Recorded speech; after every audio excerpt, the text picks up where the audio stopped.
एक एक prophecy video को हम देखेंगे, क्योंकि वो आपको दिखाना जरूरी है प्रार्थना से पहले।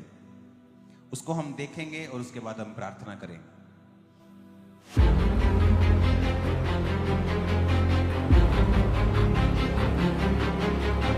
परमेश्वर आने वाले समय की बातें अपने सच्चे दासों भविष्यद्वक्ताओं पर पहले से ही जाहिर कर देता है। परमेश्वर के दास अपोस्टल अंकुर यूसुफ नरूला जी ने 8 अगस्त 2024 की व्हाइट गारमेंट्स मीटिंग, जो अभी भी यूट्यूब के ऊपर अवेलेबल है, उसमें भविष्यवाणी करी कि आने वाले समय में फॉरेन देशों में पॉलिसीज चेंज होंगी।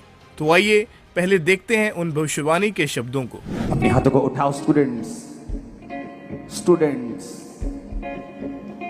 क्योंकि आने वाले समयों में देशों की पॉलिसीज बदल जाएंगे। मुश्किल होगा दूसरों के लिए, लोगों के लिए फॉरेन जाना बहुत मुश्किल होगा। जैसा कि आप जानते हैं कि अमेरिका में प्रेसिडेंट डोनाल्ड ट्रंप ने आते ही बहुत सारे रूल्स को चेंज किया है और विशेषकर इमिग्रेंट्स के लिए हार्ड पॉलिसीज बनाई गई हैं। सचमुच परमेश्वर आने वाले समय के बारे में अपने लोगों को बताता है अपने सच्चे दासों के जरिए, ताकि आप पहले से ही तैयार हो जाएं परमेश्वर के अनुरूप जीवन को व्यतीत करने के लिए, प्रार्थना करने के लिए। अपने दूसरे कार्यकाल के पहले ही दिन ट्रंप ने कई एग्जीक्यूटिव ऑर्डर्स पर हस्ताक्षर कर दिए। सबसे पहले डोनाल्ड ट्रंप ने यूएस मेक्सिको बॉर्डर पर एक नेशनल इमरजेंसी डिक्लेयर कर दिया है, राष्ट्रीय आपातकाल। ट्रंप के अनुसार यह स्टेप लेना बहुत जरूरी था इमिग्रेशन क्राइसिस से निपटने के लिए। तीसरे बड़े डिसीजन में डोनाल्ड ट्रंप ने कहा है कि यूएस गवर्नमेंट अब उन बच्चों का सिटीजनशिप रिकॉग्नाइज ही नहीं करेगी जिनके पेरेंट्स इलीगल इमिग्रेंट्स हो। यह ऑर्डर उन बच्चों के भी बर्थ राइट सिटीजनशिप को मान्य नहीं मानेगा जिनके parents temporary work visa, student visa या टूरिस्ट वीजा पर यूएस आए हो। अब का सबसे बड़ा कैंपेन इशू और ट्रंप 2.0 सरकार का सबसे बड़ा एजेंडा रहेगा इमिग्रेशन का इशू। अब सदर्न बॉर्डर पर इमरजेंसी डिक्लेयर करने के साथ साथ ट्रंप ने यह भी बता दिया है कि उनके सेकेंड टर्म का मेन फोकस इमिग्रेशन का मुद्दा रहेगा। उन्होंने पहले अपने कार्यकाल में भी इलीगल इमिग्रेशन को लेकर काफी कुछ काम किया था, लेकिन इस बार वो काम को पूरी तरीके से खत्म करना चाहते। सुनो, उस वर्ड को दोबारा सुनेंगे जो मैंने कहा था, दोबारा से उस वर्ड को। कितने जानते हैं? इंटरनेट पे पड़ी है, ये जाके देख लेना।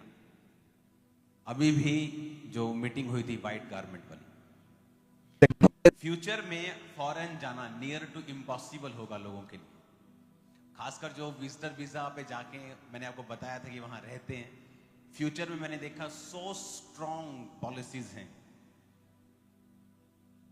और अगर आप मेरी टीम से पूछें, उन्हीं दिनों से मैंने काम करना स्टार्ट कर दिया था अपने लिए, अपने वीजास के लिए, ताकि मुझे फ्यूचर में दिक्कत ना हो। और मैं बहुत आगे पहुंच गया हूं कि दुनिया में मुझे कहीं भी जाना हो, सुनो, तो मुझे वीजा लेने की जरूरत नहीं पड़ेगी फ्यूचर में।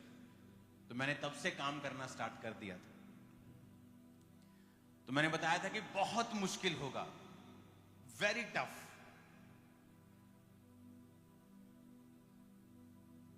अगर आपने थर्सडे मीटिंग फॉलो की तो मैंने आपको बताया था कुछ प्रोफेटिक को 31 नाइट में कि जो व्यभिचार की बातें आप इंटरनेट पे सुनेंगे, आपने दुनिया में कभी नहीं सुनी होंगी पहले। कहा था कि नहीं? अब माता पिता के साथ गलत करना ये इंटरनेट में आम लोग बोल रहे हैं। देखिए वीडियोस, कितना बवाल मचा पड़ा है।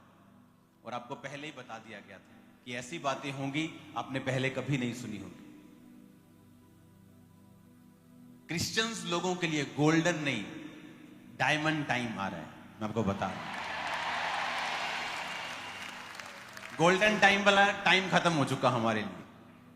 अब जो ऊपर, उससे ऊपर टाइम होता है आपके लिए, वो शुरू हो चुका है। मैं आपको सच कह रहा हूं, आप देखोगे अभी आपको और अधिक समझ आएगा।